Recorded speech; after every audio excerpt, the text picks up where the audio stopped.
कहानी का नाम अमावस्या की छाया।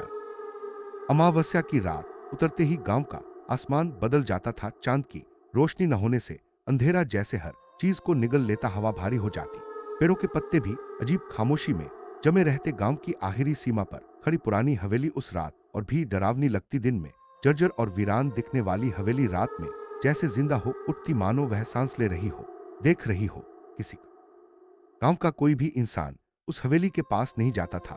बुजुर्गों का कहना था कि सालों पहले वहां एक निर्दयी जमींदार रहता था जो तंत्र मंत्र और काली विद्या में डूबा हुआ था। रात के समय हवेली के भीतर से चीखें, हंसी और अजीब मंत्रोच्चार सुनाई देते थे। एक अमावस्या की रात अचानक जमींदार, उसका परिवार और नौकर सब के सब गायब हो गए। अगले दिन जब गांव वाले भीतर गए, रमेश बचपन से ये कहानियां सुनता आया था। वह खुद को तर्कवादी मानता था और भूत प्रेत की बातों पर भरोसा नहीं करता था। लेकिन उस रात जब उसने अपनी खिड़की से हवेली की ओर देखा तो उसके सीने में अजीब सी घबराहट उठी। गहरे अंधेरे के बीच हवेली के अंदर एक मध्यम पीली रोशनी जल रही थी। वह रोशनी स्थिर नहीं थी, जैसे कोई लालटेन लेकर धीरे धीरे चल रहा हो। जिज्ञासा ने आखिरकार डर को पीछे छोड़ दिया। रमेश ने लालटेन और एक लकड़ी की छड़ी उठाई और हवेली की ओर चल पड़ा। जैसे जैसे वह पास आता गया, उसके कदम भारी लगने लगे। हवेली के सामने पहुंचते ही चारों ओर की आवाजें अचानक बंद हो गईं। न झिंगुर न हवा, सब कुछ सन्नाटे में डूब गया।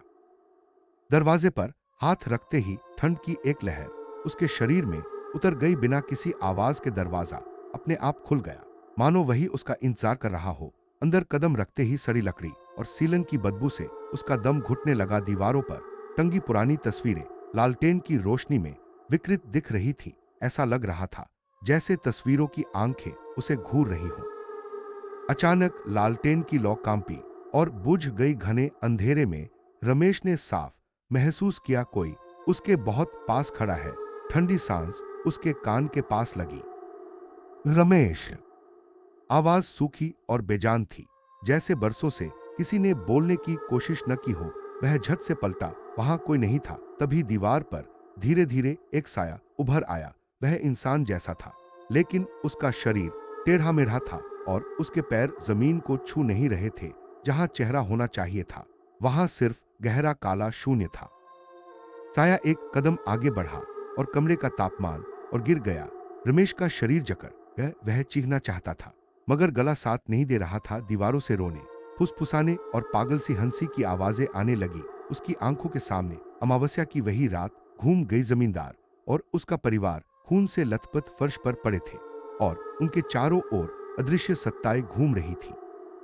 साया बिल्कुल पास आकर फुसफुसाया, जो हमें देख लेता है वह फिर कभी वापस नहीं जाता। अचानक फर्श नरम पड़ने लगा। अदृश्य हाथों ने रमेश को नीचे की ओर खींचना शुरू कर दिया। उसकी आंखों के सामने सब कुछ अंधेरे में डूब गया। अगली सुबह गांव वालों ने हवेली के दरवाजे पर रमेश की निर्जीव देह पाई। उसकी आंखें खुली थी, लेकिन उनमें जीवन नहीं था, सिर्फ गहरी शून्यता। उस रात के बाद से हवेली में रोशनी सिर्फ अमावस्या की रात ही नहीं, हर रात जलने लगी। और जो लोग ध्यान से अंधेरे में देखते हैं, वे कहते हैं अब उस रोशनी को थामे हुए एक और छाया है।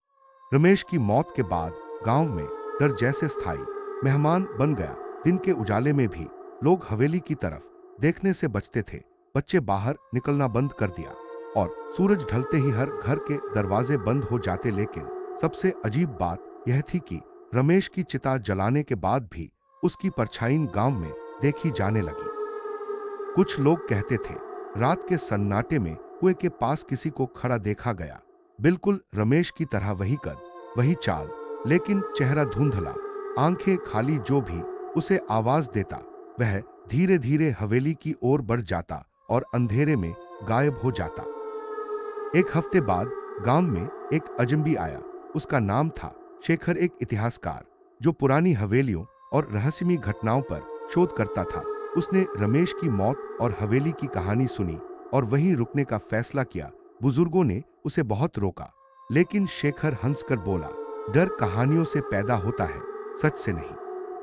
उस रात शेखर भी हवेली पहुंचा, लेकिन इस बार हवेली का माहौल अलग था। दरवाजा बंद था और अंदर से धीमी धीमी रोशनी नहीं, बल्कि कई परछाइयां दीवारों पर हिलती दिख रही थीं। जैसे ही वह अंदर घुसा, दरवाजा जोर से बंद हो गया। अंदर एक साथ कई आवाजें गूंज उठी। वापस जाओ। शेखर ने टॉर्च जलाई। रोशनी पड़ते ही उसने देखा हवेली की दीवारों से कई चेहरे उभर रहे हैं। वे सभी जमे हुए थे, आंखों में वही शून्यता जो रमेश की लाश में थी। तभी सबसे पीछे से एक जानी पहचानी परछाई आगे आई। वह रमेश था, लेकिन अब वह इंसान नहीं रहा था। उसका शरीर धुएं सा पारदर्शी था और उसकी आवाज कई आवाजों में मिली हुई थी। मैं निकलना चाहता था, लेकिन हवेली छोड़ने नहीं देती। शेखर समझ गया, हवेली किसी एक आत्मा की नहीं, बल्कि उन सब की जेल है जो उसे देखने की भूल कर बैठते हैं, और हर नई आत्मा हवेली की ताकत को और बढ़ा देती है। अचानक सारी परछाइयां एक साथ शेखर की ओर बढ़ने लगी। हवेली की दीवारें कांपने लगी, जैसे वह फिर से जिंदा हो रही हो। गांव वालों ने अगली सुबह हवेली के सामने दो निशान देखे, एक रमेश के पैरों के और दूसरे शेखर के। उस दिन के बाद से हवेली में रात को सिर्फ रोशनी ही नहीं जलती, अब वहां दो परछाइयां पहरा देती हैं। और अमावस्या की रात अगर कोई ध्यान से सुने तो हवेली से एक ही फुसफुसाहट आती है। अभी कहानी खत्म नहीं हुई है। समय के साथ गांव बदलने लगा। एक एक करके लोग गांव छोड़कर चले गए। जो रह गए उन्होंने हवेली के पास न जाने की कसम खा ली, लेकिन अभिशाप किसी को पूरी तरह नहीं छोड़ता। एक अमावस्या की रात अचानक हवेली की रोशनी बुझ गई। सालों से दूर से उस रोशनी को देखने वाले लोग समझ नहीं पाए है अच्छा संकेत है या किसी और बड़ी अनहोनी की शुरुआत। उसी रात हवेली के भीतर से एक भयानक आवाज आई, जैसे बरसों से कैद कोई चीज एक साथ सांस छोड़ रही हो। सुबह होने पर गांव का सबसे बुजुर्ग आदमी हिम्मत करके हवेली के सामने पहुंचा। उसने देखा दरवाजा खुला है, भीतर न कोई साया है, न कोई फुसफुसाहट। दीवारों पर बने नाखूनों के निशान और काले धब्बे सब गायब हो चुके थे। हवेली जैसे अचानक पूरी तरह खाली हो गई हो। लेकिन जमीन पर दो चीजें पड़ी थीं, एक बुझी हुई लालटेन और एक पुरानी डायरी। डायरी के आखिरी पन्ने पर कांपते हाथों से लिखा था, हम आजाद हैं, लेकिन हवेली नहीं। जो इसे पढ़ रहा है, तुम अब अकेले नहीं हो। उस दिन के बाद हवेली में फिर कभी रोशनी नहीं जली। सबको लगा कि अभिशाप खत्म हो गया है। लेकिन कभी कभी गहरी रात में कुछ लोग कहते हैं, अपने ही घर के किसी कोने में अचानक एक साया हिल जाता है और तभी याद आ जाता है, अमावस्या की छाया कभी मरती नहीं, वह सिर्फ अपनी जगह बदल लेती है।